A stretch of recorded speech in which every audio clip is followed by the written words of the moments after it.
Welcome to simple சமையல். இன்றைக்கி செம்ம சிம்பிளாக டேஸ்டியாக எப்படி மட்டன் சுக்கா பண்ணலான்னு பார்க்கலாம் வாங்க. பிகினர்ஸ் கூட இந்த ரெசிபியை ஈஸியாக பண்ணலாங்க.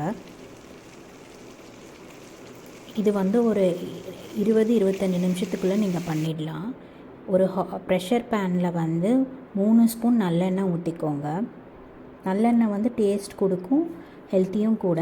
அது சூடான அப்புறம் 1 ஸ்பூன் ஜீரா, 1 ஸ்பூன் சோம்பு, ஒரு கைப்பிடி கருவேப்பிலை, 4 காஞ்ச மிளகாய், கொஞ்சம் பெருங்காயம், அதுக்கப்புறம் 75 கிராம் பூண்டு போட்டு நல்லா வதக்கி விடுங்க. 1 நிமிஷத்துக்கு வதக்கி விடுங்க.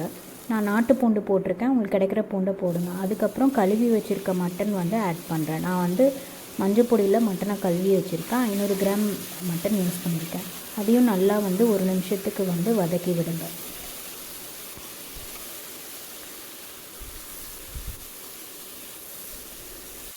ஒரு நிமிஷத்துக்கு நல்லா வதக்கி கொடுத்துட்டு தேவையான உப்பு ஆட் பண்ணிக்கோங்க.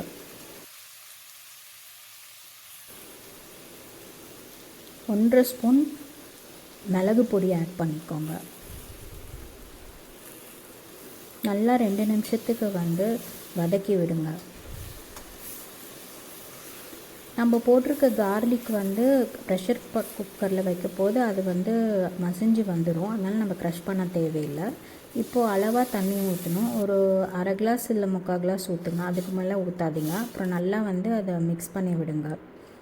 அது ஒரு கொதி வந்தப்புறம் பேன் குக்கர் பேன் க்ளோஸ் பண்ணி வெயிட் போட்டுருங்க.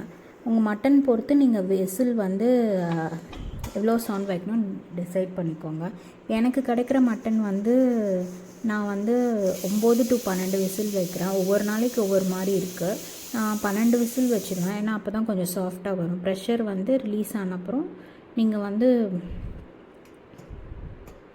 குக்கரை ஓப்பன் பண்ணிவிட்டு மீட்டு குக் ஆகிடுச்சான்னு பாருங்கள். மட்டன் குக்கானால் ஓகே, இல்லைனா இன்னொரு விசில் வச்சுக்கோங்க. எத்தனை விசில் வைக்கணுமோ வச்சுக்கோங்க பார்த்து. அப்புறம் ஒரு நான்ஸ்டிக் பேனில் அதை ட்ரான்ஸ்ஃபர் பண்ணிவிடுங்க. அப்புறம் ஈவனாக ஸ்ப்ரெட் பண்ணி விடுங்க. இதை திருப்பி ஒரு 7 to 10 நிமிஷம் குக் பண்ணும். அப்பப்போ கிளறி விடுங்க. இந்த மாதிரி தண்ணி வற்றின அப்புறம் லோ ஃப்ளேமில் வச்சுடுங்க.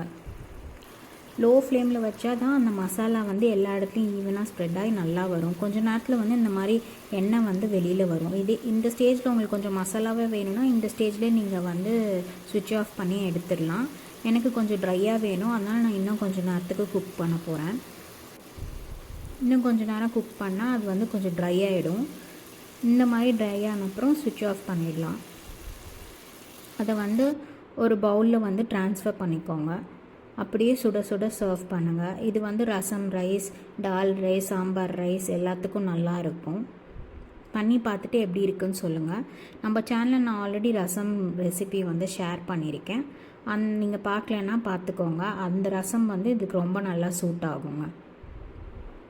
இது அப்படியே சாதத்துக்கும் பிசைஞ்சு சாப்பிட்லாங்க, நல்லாயிருக்கும். இந்த வாரம் வீக்கெண்டுக்கு இது பண்ணி பார்த்துட்டு எப்படி இருக்குன்னு எனக்கு கமெண்ட்ஸில் சொல்லுங்கள். நீங்கள் எப்படி பண்ணுவீங்கன்னு எனக்கு சொல்லுங்கள். தேங்க்ஸ் ஃபார் வாட்சிங். இன்னொரு சிம்பிள் சமையலோடு உங்களை மீட் பண்ணுறேன்.